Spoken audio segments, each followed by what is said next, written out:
Bienvenue dans ce numéro de PAF consacré aux élections départementales et régionales qui ont eu lieu hier avec un grand nombre d'invités. Sandrine Grand-Gambe, bonjour. Bonjour. Vous êtes maire adjointe de Trappes, conseillère régionale et représentante de Génération S. Jacques Chenet, bonjour. Bonjour. Vous êtes le secrétaire fédéral du Parti socialiste. Patricia Millot, bonjour. Bonjour. Vous êtes la co-secrétaire départementale de Europe Écologie Les Verts. Et puis Jean-Baptiste Amonique, bonjour. Bonjour. Vous êtes le maire de Villepreux, vous êtes le président du MoDem des Yvelines. Et en plateau, Sébastien Ramage, bonjour. Bonjour. Vous êtes membre de la France Insoumise, conseiller municipal de Guyancourt.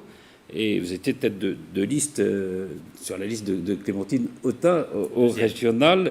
Cyril Naute, bonjour. Bonjour. Vous êtes membre du Rassemblement national. Vous étiez candidat vous êtes toujours d'ailleurs candidat à Mantes-la-Jolie, face notamment à Pierre Bédier.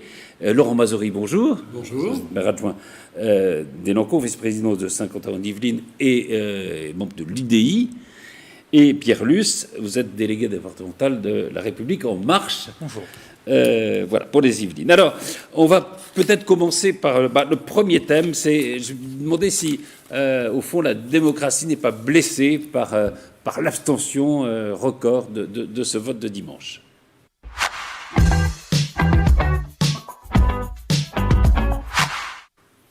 D'abord, votre sentiment, 67, 66, 68% d'abstention, c'est une catastrophe démocratique ?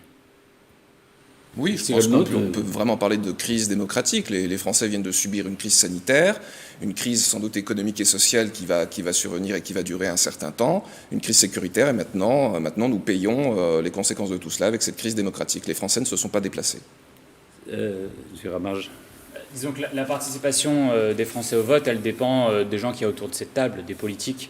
Et voilà, on va peut-être d'abord si sur le constat, puis après on va peut-être si oui, voilà, ou non, les c'est causes. une catastrophe, oui, voilà. Oui. Oui, Pierre Luce. clairement, c'est une catastrophe. Et Effectivement, on va voir particulièrement pourquoi chez les les causes jeunes. de cette catastrophe, mais pour vous, oui. Laurent Mazory. Oui, bien sûr que c'est une catastrophe, mais je pense que l'on paye aussi des années, des dizaines d'années d'erreurs en matière de communication politique, y compris quand on a réformé un certain nombre de lois et qu'on a voulu plus de transparence sur la vie politique. En même temps, on a interdit les campagnes d'affichage extérieur et on a transféré en fait une partie du dialogue politique vers les réseaux sociaux. Et aujourd'hui, les gens pensent, au lieu de voter, que quand ils s'expriment sur un réseau social, ils votent. Et donc, ils ne vont plus voter. Sandrine Grand-Gambe, sur cette abstention. Moi, ce qui m'alerte particulièrement, c'est le taux d'abstention chez les jeunes, qui doit vraiment être un élément de réflexion collectif, parce que si notre jeunesse ne va plus voter, c'est très inquiétant pour l'avenir, là. Jean-Baptiste Amonique.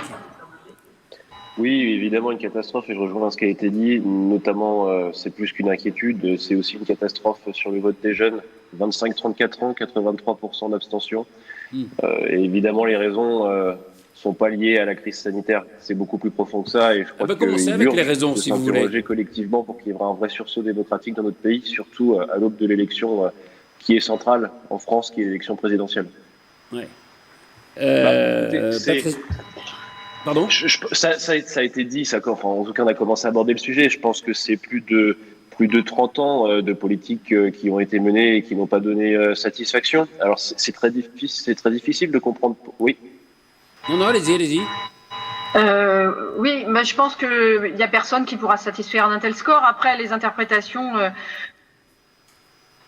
Oui, je disais que personne ne peut se satisfaire d'un tel score.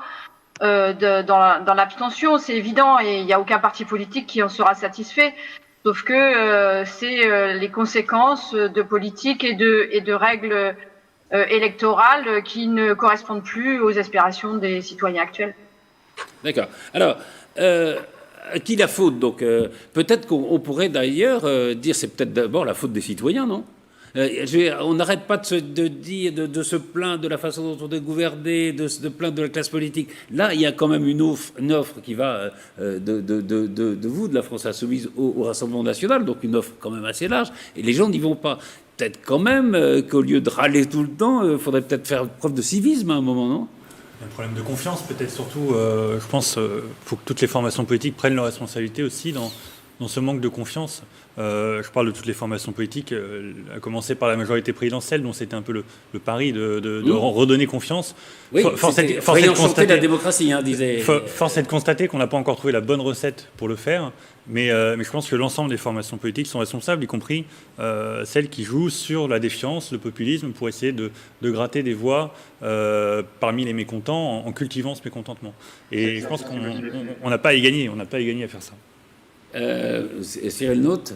Justement, c'est vrai que vous avez fait, c'était une campagne départementale, régionale, vous avez beaucoup parlé de sécurité, de terrorisme, d'immigration, qui ne sont pas, à proprement parler, les sujets de compétence. C'est vrai, parce qu'on sait... Parce que le fait d'avoir nationalisé la campagne, est-ce que ce n'était pas une erreur, au fond ? Non, je ne pense pas. Malheureusement, ça n'a pas marché, et je le regrette, mais effectivement, on sait que parmi les élections qui n'attirent pas, les élections régionales et départementales sont les premières. C'est la raison pour laquelle nous avons souhaité nationaliser le débat, pour que les électeurs, les sympathisants de Marine Le Pen se déplacent. Malheureusement, ça n'a pas été le cas. C'est resté une élection de notables locaux, et les sortants sont sortis renforcés. C'est le cas pour les régionales avec Valérie Pécresse en Ile-de-France, par exemple. C'est le cas dans les Yvelines avec les binômes soutenus par Pierre Bédier. Et je suis le premier à le regretter.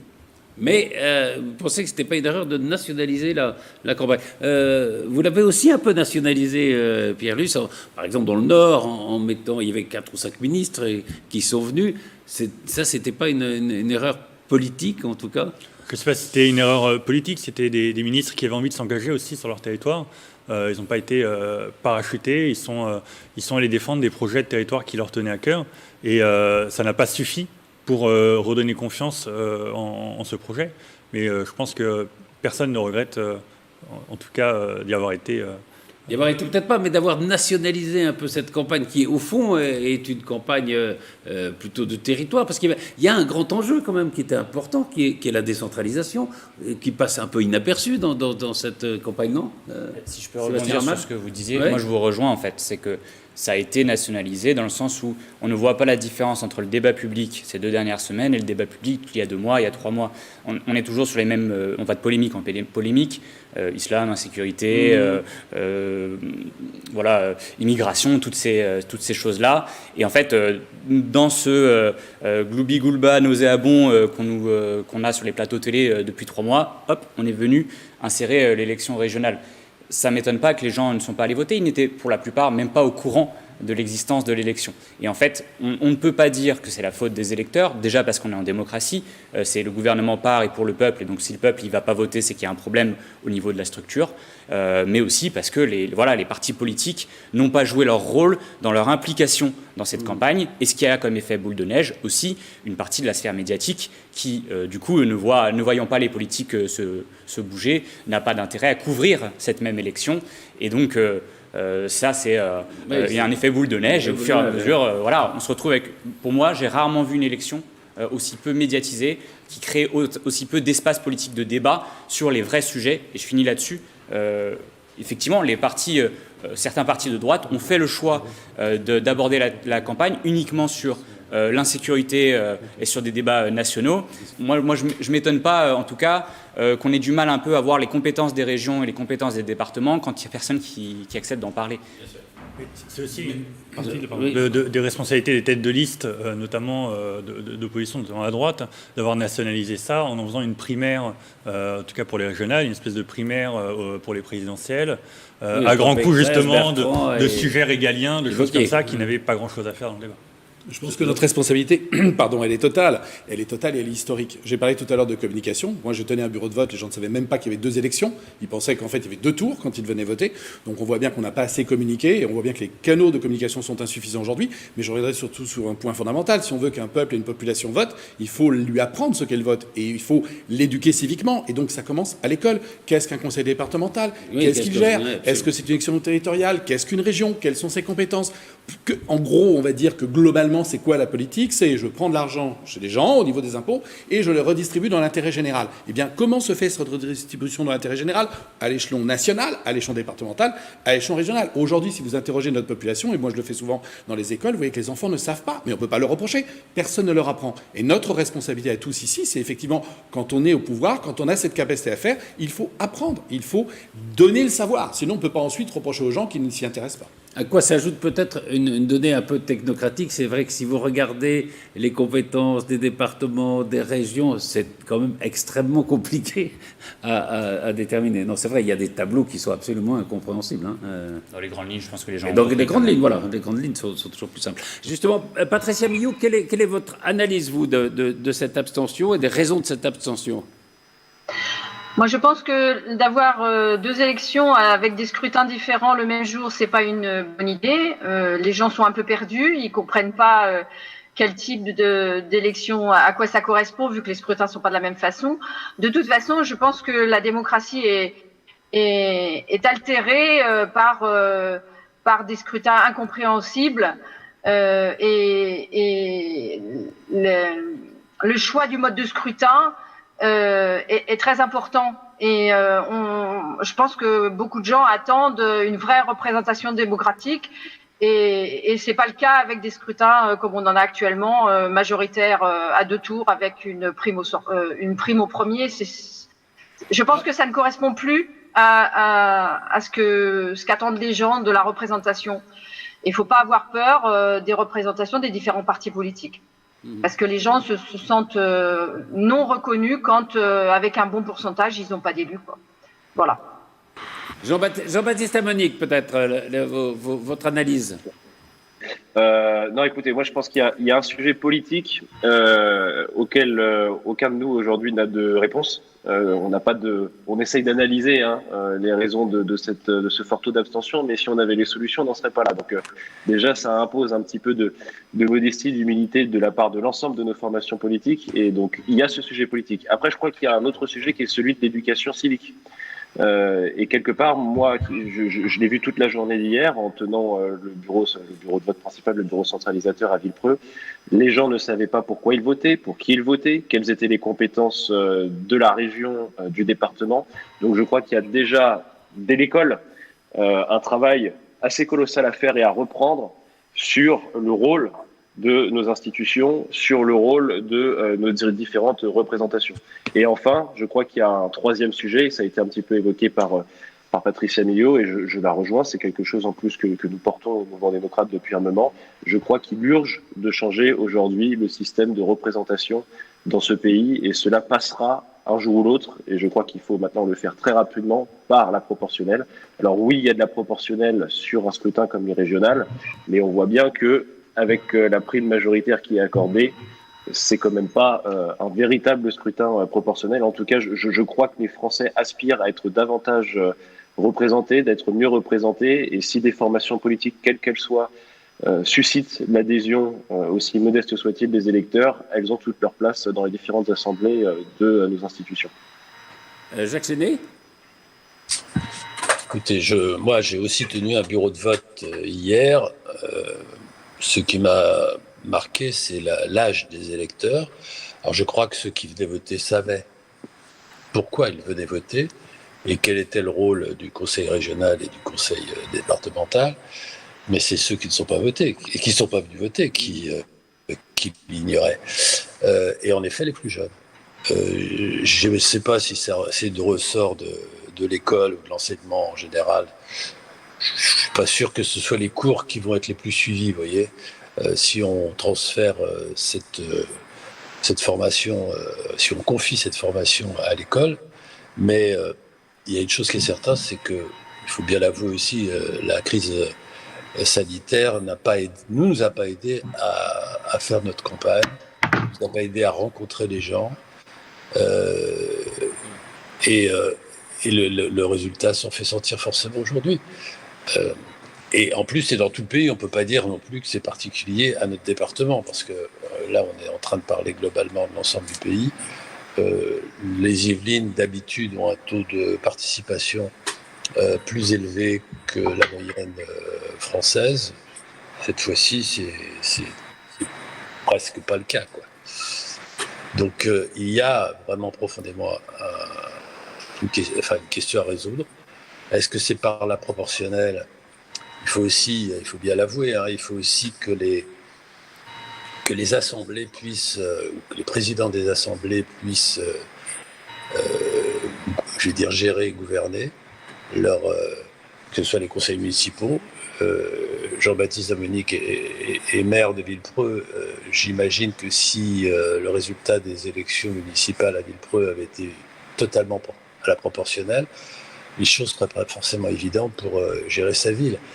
Donc il faut trouver une solution qui ne donne pas une prime aussi importante, en effet, à celui qui arrive en tête. Mais en effet, moi je suis d'accord avec Patricia. Il est certain que, comme on dit, une dose. En plus, tous les présidents jusqu'à présent, depuis au moins 20 ans, l'ont promis, quelle que soit leur couleur politique, y compris celui qui aujourd'hui préside notre pays, et aucun, aux côtés du MoDem, et aucun ne l'a mis en place. D'ailleurs, c'est vrai, enfin, si on prenait sur ce plateau, LFI est pour la proportionnelle, le Rassemblement national est pour la proportionnelle, LREM était pour la proportionnelle, je ne sais plus, en partie, en théorie. En partie. Au fond, il y a que la droite et la gauche qui ont gouverné qui sont plus réticents vis-à-vis de cette proportionnelle. Je pense qu'on ne peut pas se contenter juste de faire la proportionnelle. À ce moment-là, il faut aller plus loin. Il faut refaire la totalité du fonctionnement de la Ve République. Simplement, on ne pouvait pas venir coller un système proportionnel. Je partage ce qu'a dit notre collègue il y a un instant sur l'ensemble des élections, en disant que vous aurez une capacité à gouverner. Et rappelons-nous de ce qui s'est passé des républiques qui nous ont précédés. Donc il faut quand même une proportionnelle intelligente. Et il faut peut-être pas avec les institutions de la Ve. C'est pour ça que je pense que, et c'est certainement la raison pour laquelle ça ne s'est jamais fait, c'est qu'on se rend compte que si on applique simplement la proportionnelle, la Ve ne peut plus fonctionner. Et par conséquent, il faut revoir la totalité du fonctionnement de la Ve. Et là, je suis moins sûr que l'ensemble des partis soient d'accord de remettre à bas la Ve République. Je pense qu'il y a des discordances beaucoup plus importantes que la simple remise en place de la proportionnelle. Et puis je vais jeter une pierre.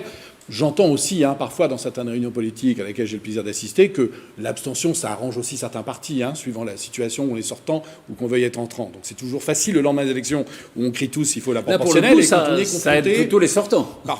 Justement, la question, voilà, ça semble assez évident. Et je l'entends dans certains calculs politiciens qui, du coup, d'ailleurs, dégoûtent probablement les électeurs en se disant après tout, on ne vient pas me chercher parce qu'on ne veut pas que je vienne voter. Ouais. Après, on pourrait discuter, mais enfin là, on n'a pas le temps, de faciliter aussi l'accès au vote. Je veux dire, on ne voit pas pourquoi avec Internet aujourd'hui, on peut pas faciliter les choses quand même. Il y a d'autres moyens que de se rendre dans un bureau qui est toujours le même, etc. Même on va avoir un débat sur rendre le vote obligatoire, Patrice, par exemple. Ou peut-être. Alors, il y a quand même une question politique, c'est que les deux grands courants qui sont censés dominer la vie politique, enfin, en tout cas pour la présidentielle, les deux favoris pour la présidentielle, sont les deux perdants de ces élections. Je parle de le Rassemblement national et LREM, enfin, et le macronisme, si je peux dire.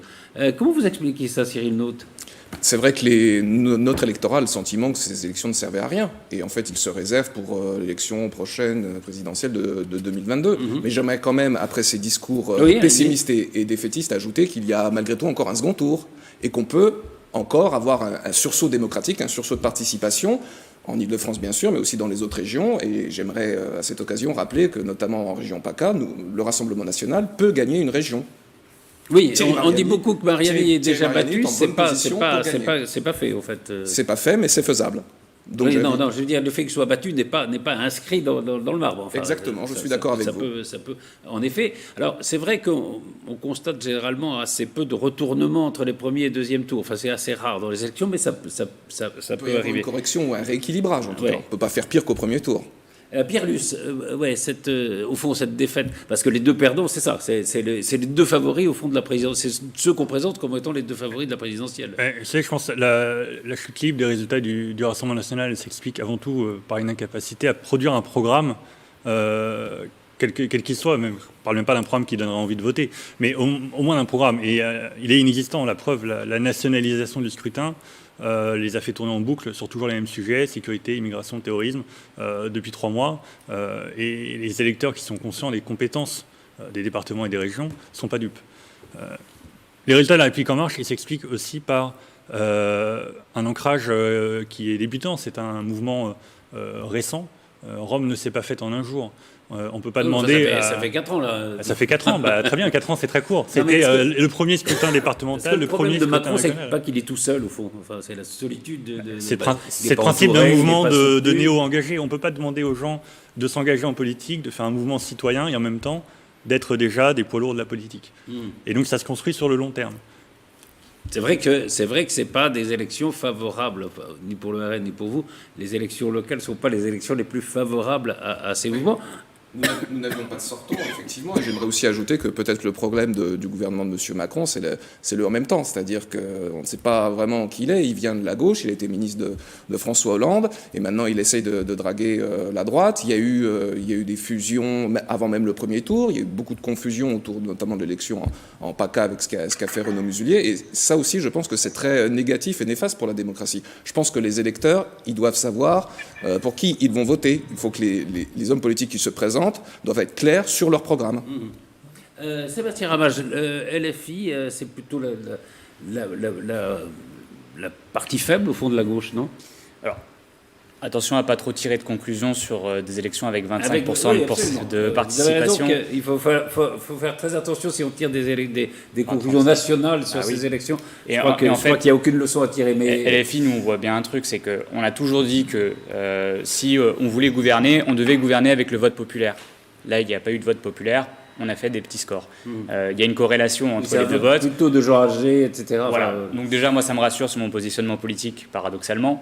Mais surtout, voilà, la présidentielle, c'est là où tous les pouvoirs sont concentrés aujourd'hui. Depuis tout à l'heure, on parle beaucoup de la responsabilité de toutes les formations politiques. En vérité, c'est plutôt ceux qui nous gouvernent qui sont responsables de la détérioration de l'état du débat public et qui sont aussi responsables de l'organisation des élections. On n'en a pas encore parlé, mais il y a quand même eu un certain nombre de manquements. L'envoi du matériel électoral, la privatisation de l'envoi du matériel électoral dans une période où il y a de moins en moins de gens qui votent. Résultat, il y a des gens qui n'ont même pas reçu le bulletin de vote à la maison avant le scrutin. C'est inédit dans l'histoire de la 5e. Je ne l'ai pas reçu. C'est la première fois, j'ai 40 ans, c'est la première fois que je ne reçois pas la propagande électorale chez moi. L'utilisation, la Poste avait une grosse partie du marché, c'est l'entreprise publique. Donc je pense que le sujet public-privé n'est pas du tout...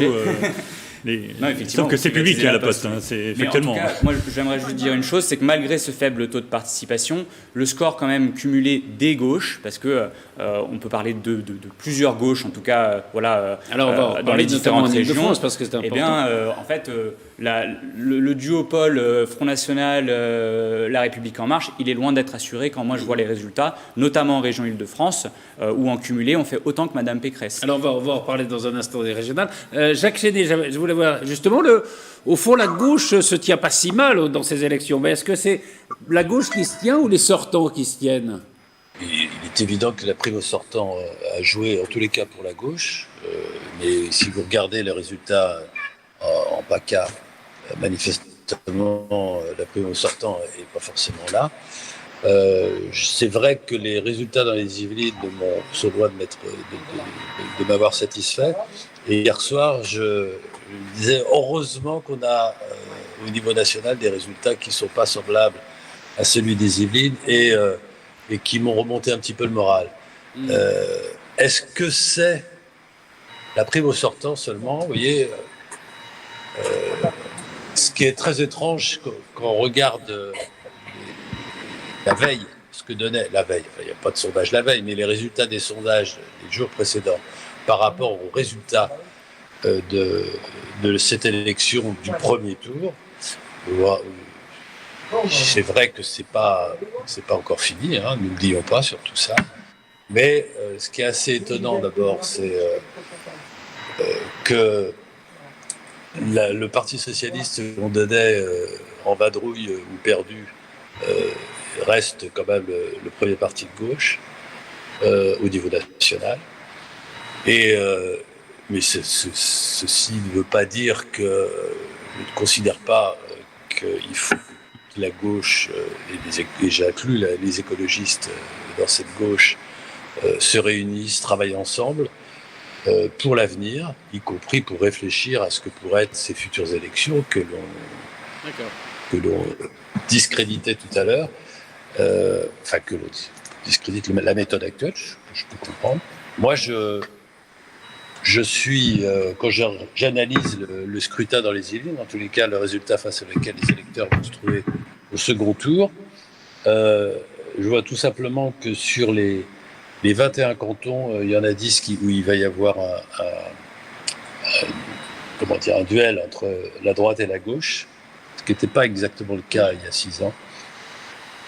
2 seulement, où il va y avoir un duel entre la droite et l'Assemblée nationale. On va y venir tout à l'heure. On va y venir dans un instant. Là, on était juste, sur les grandes leçons. Patricia Millot, un mot. Je ne partage pas le pessimisme de Jacques. Je pense que c'est vrai que je fais partie d'un parti qui n'a pas de sortant, donc on peut pas dire qu'on est avantagé par la prime au sortant. Mais je trouve quand même que, et il faut rester très mesuré dans nos propos parce que avec une telle abstention, rien ne veut rien dire. Mais je trouve que la gauche, les écologistes s'en sortent plutôt bien. Et la gauche et les écologistes peuvent obtenir des résultats, y compris dans les Yvelines, quand bien même on part d'un grand chelem Pierre Bédier dans les Yvelines. J'espère bien qu'on va casser ce grand chelem la semaine prochaine. Ok. Alors, on va parler justement des élections, des résultats tels qu'ils se sont produits dans cette région. On va commencer par les régionales.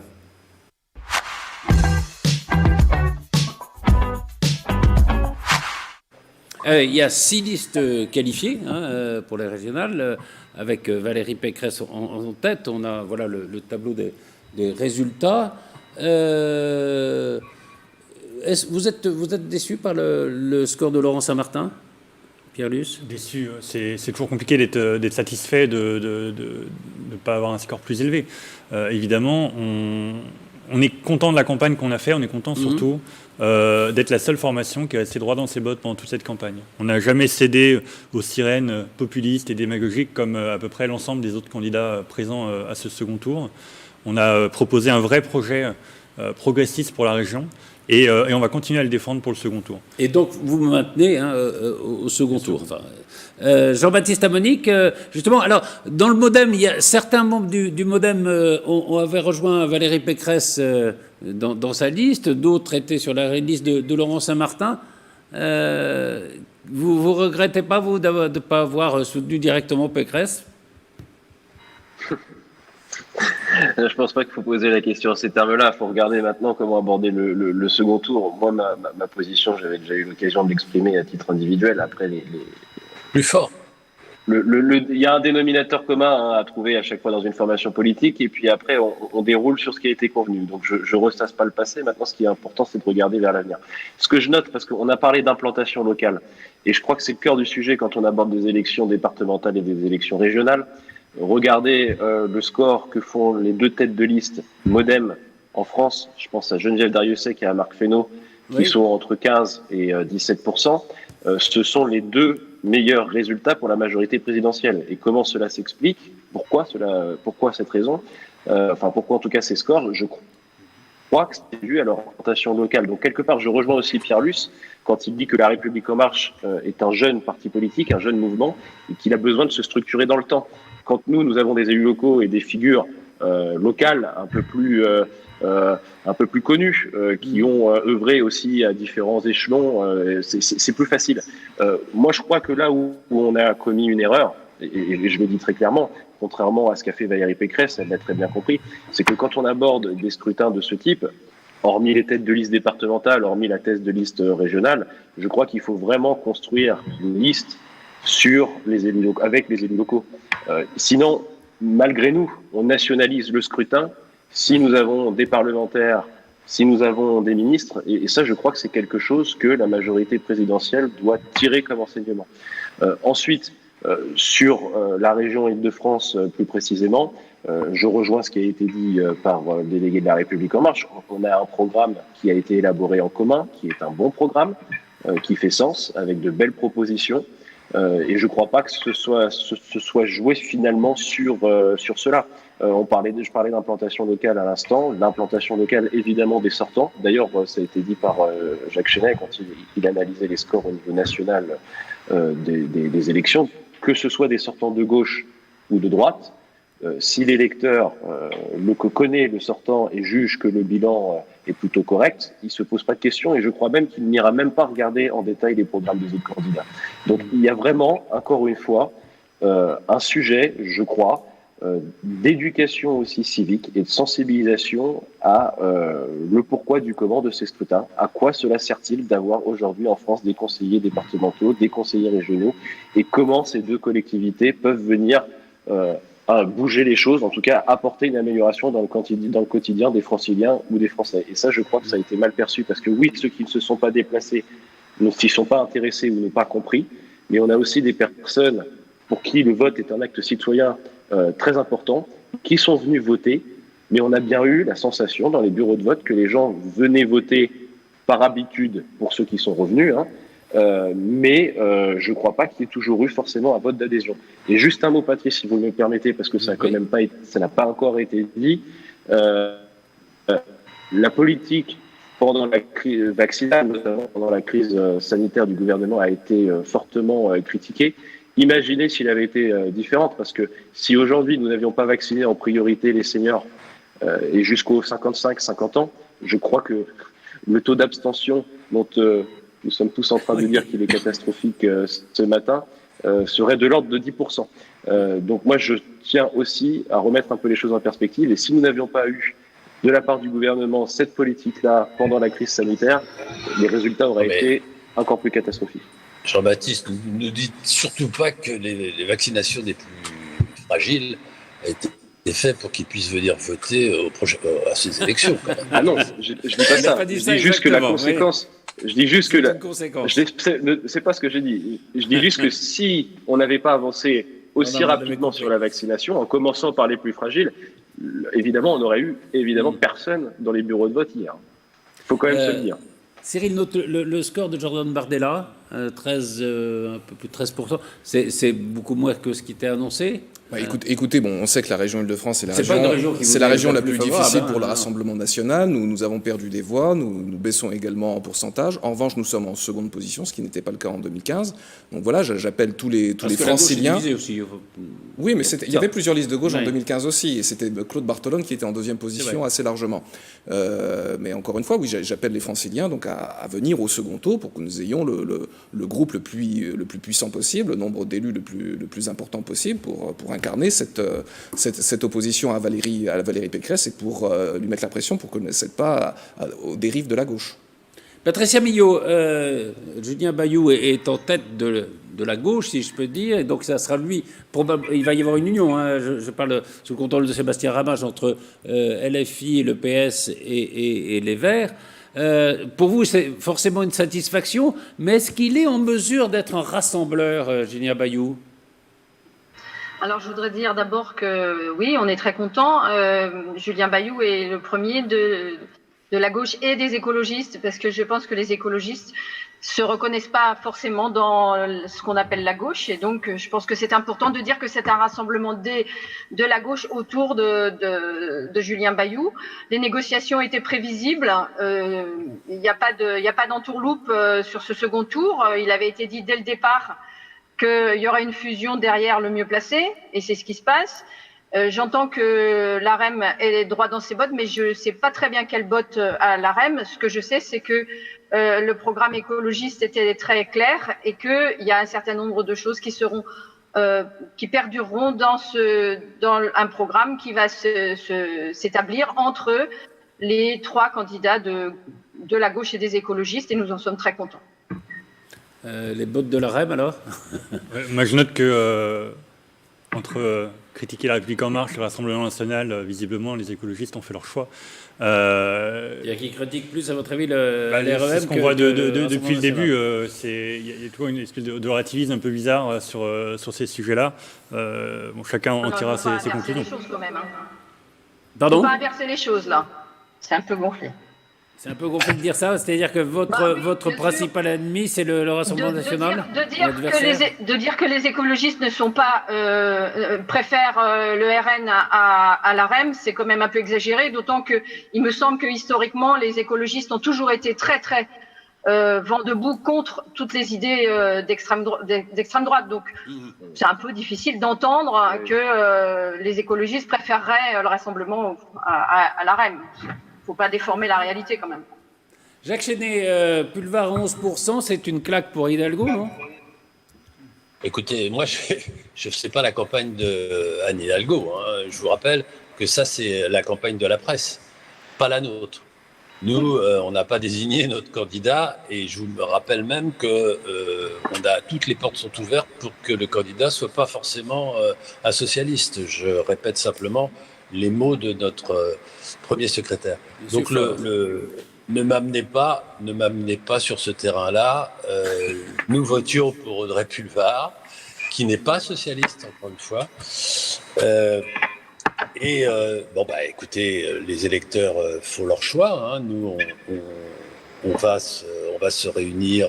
D'abord, les réunions sont déjà en cours. Le rassemblement va se faire.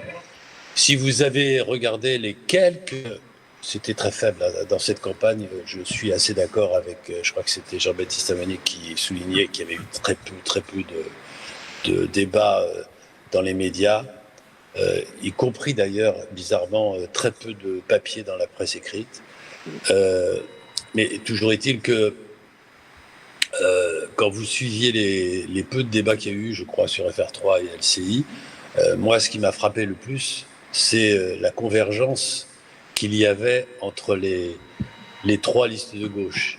Et mon profond regret, c'est qu'on était assez stupides, tous, pour continuer à nous présenter au premier tour, comme ça se fait depuis très longtemps, malheureusement, séparés, alors qu'aujourd'hui, on serait dans une situation totalement différente. Vous seriez à 33% ou 34%, ça changerait un peu les choses. Mais non. Bien sûr. Non, mais je sais Patricia que Millot, la position de Patricia est totalement différente. Ça va être difficile à dire au deuxième tour de dire qu'il y a des gens qui votent plus facilement pour les Verts parce qu'ils ne voteraient pas pour la gauche, par exemple. Sébastien Ramage C'est en même temps. Non, c'est pas tout à fait comme ça. On était c'est pas tout à fait ça, Jacques. On était inaudibles sur nos sujets dans une grande partie des débats à trois. Alors, un seul candidat ou une seule candidate, je pense que ça aurait été compliqué. Le fait est que là, on a la possibilité d'exprimer trois sensibilités différentes, qu'on peut constater que globalement, notre camp, notre électorat a à peu près donné le même résultat pour chacune des trois listes. Preuve que voilà, les gens s'y sont intéressés et ont pu s'accaparer le programme. Voilà, après, peu de mobilisation populaire. Je pense que ceux qui ont le plus de réserves aujourd'hui, c'est nous. Monsieur Abonic avait l'avantage d'être extrêmement clair sur sa vision d'une élection. Il disait il faut qu'on fasse des listes à partir d'élus. Je pense que ce qui caractérise nos trois listes de gauche, c'est que nous, on a fait des listes à partir de gens qui sont impliqués syndicalement, dans des associations, qui font partie de luttes et engagés sur le territoire, des gens qu'on appelle société civile pour certains. Bref, on a une liste qui, pour le coup, reflète un peu cette Île-de-France qui essaye de bouger pour que les choses changent au quotidien sur le terrain. Et maintenant, c'est quelque chose sur lequel il faut s'attacher, s'accrocher, parce que je suis convaincu que le rassemblement de ces trois listes-là va pouvoir emporter une dynamique bien plus importante qu'au premier tour. Ah oui, vous pensez que ça ne va pas y avoir de déperdition? Ah non, au contraire, je pense que c'est nous qui avons le plus de réserves de voix. Et donc maintenant, il faut y aller. Ça me paraît un peu plus optimiste pour vous, mais... Avant le premier tour, on ne parlait pas de ces élections. Désormais, on en parle. Moi, j'aimerais être petite souris pour voir les discussions, parce qu'entre des représentants d'un indigénisme absolu, de sociodémocrates et des gens qui interdisent les bateaux à voile et les sapins de Noël, moi, je souhaiterais être dans la salle, parce qu'il faudra qu'on m'explique comment le PS peut s'entendre avec Clémentine Autain ou avec LFI, et comment M. Mélenchon peut être représenté aujourd'hui comme un grand démocrate nous parlant d'écologie. Moi, franchement, si vous avez l'enregistrement, je suis preneur, parce que ça va être extraordinaire. Peut-être que vous tenir votre langue dans votre bouche avant de traiter les gens d'indigénistes, déjà. C'est pas très respectueux. Reprenons Quand on est républicain, on aborde le débat politique sur des bases un peu plus respectueuses. Mais je peux reprendre les propos de Mme Pulvar. Pour moi, elle s'est perdue. Elle est indigéniste, Mme Pulvar. Ah, mais prenez les propos et les soutiens qui ont été faits à un certain nombre de manifestations. Je les assume totalement. Reprenez les enregistrements. Alors, c'est vrai qu'elle avait approuvé la politique de l'UNEF, qui était de faire des réunions. Attendez, moi j'étais dirigeant de l'UNEF à un moment. L'UNEF n'est pas indigéniste. D'ailleurs, je ne sais pas ce que vous mettez derrière ce terme. Et je pense qu'il faut faire attention. Je rappelle ce propos. Les termes qu'on emploie sur des plateaux télé. Il y a des passifs. Il y a des passifs historiques. J'assume mes responsabilités. Je vous dis que vous avez trois candidats fondamentalement différents, avec des programmes totalement différents, qui ont produit des propos qui ne peuvent pas être conciliés. Sauf dans notre tambouille politique qui amène les gens à ne pas voter. Voilà, c'est ça. Il y a des caricatures qui. Non, c'est pas des caricatures, c'est une réalité. C'est Caricaturer, extraordinaire. c'est pas dire la vérité. Par contre, masquer derrière un brouillard, effectivement, pour ne pas faire comprendre que ce sont trois personnes qui ont des programmes fondamentalement différents, pour moi, c'est mentir aux électeurs. Au contraire, on était extrêmement convergents sur la question des transports, par exemple. On est les seuls à avoir parlé d'investissement dans les infrastructures publiques. On est les seuls à avoir parlé de baisse des tarifs sur. Personne d'autre n'a parlé d'investissement dans les infrastructures publiques, dans les transports. Non, on aurait bien voulu entendre justement les différentes droites parler d'autre chose que de la sécurité. Et de la laïcité. Vous avez parlé que de La ça, laïcité, on ne parle pas de la laïcité. Si, il me semble. Non, vous n'avez parlé que de ça. Que dès qu'il y avait une possibilité de dévier le débat sur ces sujets-là. Si le Parti socialiste ne parle plus de laïcité, c'est quand même pour nous, moi... on la défend, contrairement à vous, monsieur. C'est pas de la posture. Moi, je ne défends pas la laïcité. Oui. Monsieur, voudriez vous renseigner sur qui je suis, d'où je Bah, viens. peut-être que vous aussi devriez vous Un mot sur les renseigner. transports, on va passer à un autre sujet. Sur les transports, c'est assez simple. Nous, on faisait partie de ceux qui proposaient les investissements, plus d'investissements dans les transports, mais surtout, nous, on permettait de le financer. On n'allait pas vendre des transports gratuits en disant qu'on allait en plus investir, c'est pas possible. Ça me paraît un peu compliqué. Donc, je pense qu'il faut s'éloigner de trop caricaturer les candidats. Il faut aussi s'interroger sur je rejoins un peu sur la capacité à rassembler des gens qui, au début, sont partis différemment. Et ça risque de ne pas être très clair pour les électeurs. Patricia Millot, vous êtes optimiste sur ce rassemblement? En un mot, parce qu'il faut qu'on passe au départemental. Oui, moi je suis assez optimiste. Je suis un peu écœurée de la caricature que j'entends là sur les écologistes et le sapin de Noël. Franchement, il faudrait peut-être essayer de comprendre les idées avant de les déformer à ce point, parce que je trouve ça vraiment assez insupportable. Pourtant, c'est Et vrai. je pense que les idées de Clémentine Autain, comme d'Audrey Pulvar, comme celles de Julien Bayou, peuvent faire un programme. Bien sûr qu'il y a des choses sur lesquelles on n'est pas d'accord, sinon on serait tous dans le même parti et ça s'appellerait pas du pluralisme. Mais on est capable de faire comme ça peut se faire, par exemple, au Parlement européen, où des choses se font et pas forcément avec des gens qui sont des mêmes partis. Je pense qu'on peut faire des compromis qui ne sont pas des compromissions, mais qui sont des compromis sur des sujets. Et je pense qu'avec les trois formations, on est tout à fait capable de produire un programme qui sera applicable et appliqué, contrairement au programme de Valérie Pécresse, qui n'a pas été appliqué dans ce qui était dans le social et dans l'environnemental. Et dans les lycées. Oui, mais je ne pouvais pas tout citer, excuse-moi. Grande laïque. Un mot justement sur Valérie Pécresse, mais très très rapidement. 36%, c'est un très bon score. Et en même temps, quand dans le Nord, Bertrand fait 43, que Wauquiez fait 44 en Rhône-Alpes, est-ce que ça ne la plombe pas pour un avenir éventuel présidentiel? Est-ce que c'est pas la moins bien élue de la droite? Ça montre que son bilan n'est pas aussi bon que ce qu'elle aurait aimé vendre pendant cette campagne, simplement. Laurent, non Ça montre aussi que la région de France me semble morcelée avec des populations qui sont totalement différentes. Oui, Jacques, Ce qui est moins le cas. Jean-Baptiste Oui, je disais, relativisons aussi les scores. C'est pas pour me faire, c'est pas mon rôle et je le ferai évidemment pas. Je suis pas l'avocat de Valérie Pécresse là-dessus et surtout pas à l'approche de la présidentielle. En tout cas, si vous prenez les scores de Xavier Bertrand et de Laurent Wauquiez, quand vous regardez leur score par rapport à l'abstention, finalement, ils font 13% des voix. Oui, c'est vrai. C'est vrai qu'il faut relativiser. C'est 13% des voix. On va parler. Donc, on va passer au relativisons départemental. aussi. Pardon. On va passer au départemental. Parce qu'il nous reste 10 vous minutes. permettez Je voudrais qu'on en parle. Un mot encore sur les régionales, parce que Rapidement, tout à l'heure, j'ai entendu une caricature du représentant de LR, je crois, concernant une partie de la gauche qui ne pourrait pas s'unir parce qu'elle aurait des positions totalement différentes. Je vous répète tout à l'heure que ceux qui ont suivi les débats ont dû voir à quel point les positions étaient proches. C'était extrêmement frappant. Donc j'imagine que les négociations qui sont en cours vont se faire sans trop de difficultés, au moins au niveau du fond, c'est-à-dire du programme. Mais je voudrais, et là, moi aussi, je vais me lancer la caricature, mais en le précisant, répondre aux représentants de LR, donc il a aussi de LRM, je crois. Enfin, en tous les cas, ils ont aussi entrepris, aussi bien Valérie Pécresse que Saint-Martin, des propositions concernant la sécurité. Je rappelle, de Saint-Martin, je vais créer 500 policiers. Voilà. Police régionale, oui. Donc, est-ce que pour autant, il faut qu'on fasse ce genre de remarques, c'est-à-dire que vous avez des propositions qui sont très proches de celles du RN, et donc vous n'êtes pas les meilleurs remparts contre le RN? On ne se permet pas ce genre de choses, donc évitez les caricatures que vous avez faites tout à l'heure. Ok.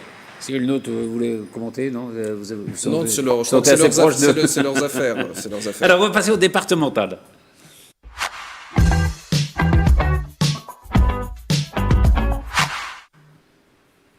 Alors, élection départementale, bon, on va parler de votre canton, Mantes-la-Jolie. C'était un des cantons qui était surveillé, forcément scruté dans les Yvelines. Pierre Bédier, je crois, 36%. Vous-même, vous avez 21, un peu moins de 22%. C'est 37,19%, Pierre Bédier. Vous, un peu moins de 22%. C'est un échec? On subit l'abstention. Parce que vous avez beaucoup d'ardeur dans cette campagne. Vous avez fait une campagne anti-Bédier, on peut dire ça. Nous ne sommes pas les seuls. Nous avons tous dénoncé Pierre Bédier et son système clientéliste, islamo-clientéliste, y compris la candidate, le binôme LREM. Les binômes de gauche ont aussi dénoncé la corruption. Le mot a été utilisé dans les tracts politiques. Écoutez, moi, j'invite tous ces binômes à tirer les conséquences de leurs graves accusations. Et de tout faire au second tour pour éliminer Pierre Bédier. Ouais. Il y avait un candidat LREM, en effet, dans ce canton. Ce n'est pas le cas partout, parce qu'il y avait aussi des LREM qui étaient sur la liste de Pierre Bédier. Pourquoi il y a eu des choix différents? Alors, il y a eu cinq binômes de candidats LREM qui ont été soutenus officiellement par le mouvement. Il y a eu deux autres décisions individuelles, des choix personnels de candidats qui se sont portés sur la liste PY. En fait, on a fait le choix de présenter peut-être moins de candidats, mais vraiment des candidats qui étaient des candidats citoyens issus de la société civile, la plupart non élus ou très récemment élus, jeunes engagés en politique. Et on est allé vraiment sur les cantons, il y avait des enjeux forts, celui de Mantes, celui de Trappes, qui étaient... on avait vraiment, nous aussi, un projet à défendre dans le département pour en fait remettre... département des Yvelines qui soit simplement pas un des départements les plus riches, tout en étant l'avant-dernier dans les dépenses en termes de solidarité et dans toutes ces compétences qui sont les plus importantes. Et c'est ce projet-là qu'on a voulu défendre avec 5 binômes répartis sur le département. D'accord. Je précise, vous êtes en tête dans la ville dont vous avez été maire. Je suis en tête dans 3 communes sur 5, Magnanville, Buchelet et Mantes-la-Ville. Je bats Pierre Bédier de 75 voix, malgré le fait que son binôme soit la première adjointe de Mantes-la-Ville. Donc ça me fait effectivement extrêmement plaisir. J'en profite pour remercier chaleureusement les Mantes-Villois. Cela démontre que tous les Mantes-Villois ne sont pas à vendre. C'est-à-dire que depuis un an... À vendre À vendre. C'est-à-dire que... au moins par des subventions, qui sont une méthode légale d'achat, puisque quand on déverse près de 11 millions d'euros de promesses de subventions, parce que à ce stade, ce ne sont que des promesses, mais 11 millions d'euros de subventions en un an au poulain de Pierre Bédier, à savoir le nouveau maire de on ne va pas faire la campagne parce que Pierre Bédier n'est pas là. Donc, oui, mais en l'occurrence, c'est la réalité, et je suis malgré tout en tête, et je m'en félicite. Jean-Baptiste Amonique, vous êtes le MoDem a fait alliance avec depuis 2015. PY, Ensemble pour les Yvelines. Vous êtes satisfait de cette alliance? Oui, mais vous savez, c'est une alliance, c'est ce que je disais, qui date depuis l'année 2015, depuis le précédent scrutin des départementales. On n'avait pas eu la chance de pouvoir avoir à cette époque des candidats et donc des élus. En revanche, là, c'est vrai qu'on s'est entendu très tôt sur le projet et sur l'ambition qu'on souhaitait porter sur le département. Ce premier tour des départementales, il est quand même très positif, puisque finalement, il y a uniquement, je crois, 2 cantons sur lesquels le binôme de PY n'arrive pas en tête, avec 4 ou 5 cantons, voire plus, où on dépasse les 50% pour les binômes PY. Alors évidemment, toujours en raison de ce faible taux de participation, il faudra repasser devant les électeurs dimanche prochain, mais je pense au canton de Poissy, où Carl Olive et son binôme fait 60%. Je pense à Saint-Germain-en-Laye avec Arnaud Péricard qui est à 61%. Je pense au canton de Chatou à 60%. Bon, donc on voit que là aussi, l'implantation locale, le bilan sont des choses auxquelles les électeurs sont très sensibles. Maintenant, il va falloir confirmer tout ça le week-end prochain. Et si vous me permettez, mais je suis sûr que Laurent Mazory en dira un mot, un motif de satisfaction, c'est le résultat sur le canton de Trappes, où on nous avait annoncé... en tout cas, oui, on nous avait annoncé que ce serait très compliqué et que la gauche allait gagner ce canton sans difficulté. Je crois que quand on regarde aujourd'hui les résultats, on voit quand même que ça va être compliqué, c'est pas gagné, mais qu'il y a match. Il y a match et moi je remercie vraiment, en tout cas je soutiens Anne Capio et Nicolas Daville qui ont réalisé un excellent mandat au conseil départemental, qui sont deux élus très engagés et qui auront à cœur de démontrer qu'ils sont les meilleurs candidats possibles pour le canton dimanche prochain.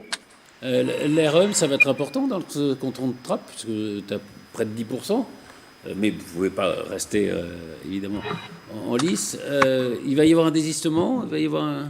Désistement, on n'est pas qualifié, donc le désistement est rapide à... Mais un appel on est encore en train de discuter aujourd'hui, on va se voir, on va avoir un comité politique ce soir qui prendra ce genre de décision.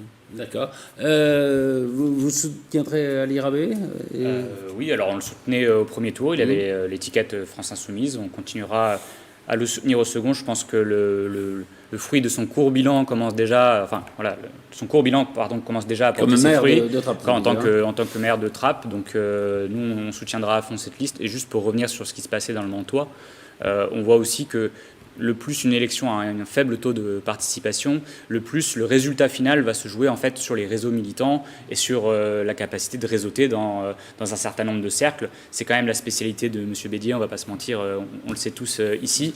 Et donc nous, on a quand même mené une liste qui arrive en 3e position avec 17%, Audrey Allier, candidate France Insoumise, avec une liste d'union de la gauche.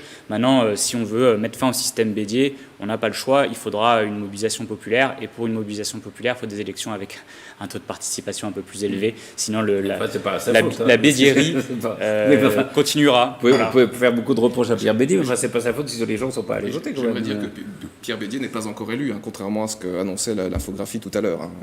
Oui, alors il y a un second tour. Vous êtes deux. Enfin, il n'y a plus que deux candidats, deux binômes. Laurent Mazory sur ces cantons. Oui, alors pour moi, je laisse le Mantois s'exprimer. Je partage une partie de ce qui a été dit sur la complexité et le fait qu'effectivement, il faut faire revenir des électeurs aux urnes, de toute façon, pour départager l'ensemble des candidats. Sur celui de Trappes, puisqu'on parlait de réseautage, on est un petit peu aussi dans ce cas de figure-là, puisqu'on sait tous les particularités de Trappes et de la Verrière et les complexités locales que l'on rencontre. C'est effectivement un très très beau résultat pour Ensemble pour les Yvelines et pour Anne Capio, ma collègue élue d'ailleurs à Elancourt, et Nicolas Daville, le maire de la Verrière. C'est pas gagné. Le combat doit continuer. Je pense que les différents partis effectivement qui vont se retirer seront appelés, si tant est qu'on est propriétaire de ces électeurs, les électeurs à rejoindre effectivement la candidature d'Ensemble pour les Yvelines. Après, on voit que c'est très serré et c'est historiquement toujours le cas sur un canton dans lequel, qui plus est, l'abstention est souvent plus forte qu'ailleurs. Je trouve d'ailleurs que globalement, la mobilisation s'est plutôt bien faite des deux côtés et ça, on peut vraiment féliciter les électeurs de tous les camps d'être venus voter. J'espère qu'ils voteront encore plus fort la semaine prochaine et puis évidemment que les deux candidats d'Ensemble pour les Yvelines seront en tête. Patricia Billot et Jacques Chédet, vous allez mettre l'accent. Il nous reste quelques secondes à peine sur ce canton. Sur ce canton, nous soutenons Ali Rabet et son équipe. Il n'y a pas de raison qu'on change entre les deux tours, même si au municipal, nous l'avons fait, mais pour d'autres raisons. Là, je ferai quand même remarquer à la droite que les sortants n'ont pas de prime. Manifestement, là, on n'entend plus parler de prime. Et puis, deuxièmement, il me semble, mais peut-être que je fais une erreur, que la dernière fois, la droite était en tête. Elancourt était en tête sur ce canton, au premier tour. Donc, la situation est totalement différente et j'espère que là, la prime ira à celui qui est en tête. À ceux qui sont en tête. Un mot pour conclure. Est-ce que vous espérez, ou est-ce qu'on peut espérer une mobilisation plus forte des électeurs pour le deuxième tour, oui ou non, très rapidement, Pierre-Luce? Je suis étonnée, vous ne m'avez pas demandé mon avis sur Allez-y, Patricia, pardon. Les résultats de Mantes et de Trappes et de ce que pensent les écologistes de ces élections départementales. Allez-y. On vous écoute. Donc je voulais donner la satisfaction des écologistes sur le parce que je pense que, par exemple, dans le canton de Rambouillet, j'ai le grand plaisir d'être au deuxième tour et d'être devant le Front National, ce qui est la première fois depuis bien longtemps. Et quant aux élections à Mantes, je pense que le clientélisme de Pierre Bédier est en opposition au Front National. C'est aux électeurs de décider de ce qu'ils préfèrent. Je ne suis pas sûre que nous donnerons une consigne de vote, mais c'est aux candidats locaux de se déterminer. Et quant à Trappes, je pense que cette alliance qui était large de la gauche et des écologistes, je rappelle que les écologistes sont dans cette alliance, à mon avis, augure plutôt bien. Et il faut absolument qu'on fasse beaucoup appel aux abstentionnistes parce que c'est eux qui vont faire la différence. D'accord. Vous avez bien dit qu'entre entre Pierre Bédier et le Rassemblement national, vous ne choisissez pas, hein? À titre personnel, j'aurais beaucoup de mal à choisir. Je ne sais pas ce que je ferais. Et je pense que c'est aux candidats locaux de prendre leurs décisions. Bah, c'est une bonne nouvelle pour vous. Je ne parlerai pas à leur place. Oui, c'est plutôt une bonne nouvelle. Non, mais il faut savoir ce que l'on veut dans la vie. Si on veut éliminer Pierre Bédier, il faut voter Cyril Nôtre. C'est le seul moyen de l'éliminer. Voilà, c'est clair. Vrai qu'on vous avez toute une semaine pour faire campagne. Merci à tous. Malheureusement, l'émission est terminée. Merci à tous. Pardon pour les ennuis un peu techniques du début. On aura peut-être l'occasion de se retrouver, j'espère, le lendemain du deuxième tour, c'est-à-dire lundi prochain. Merci à tous.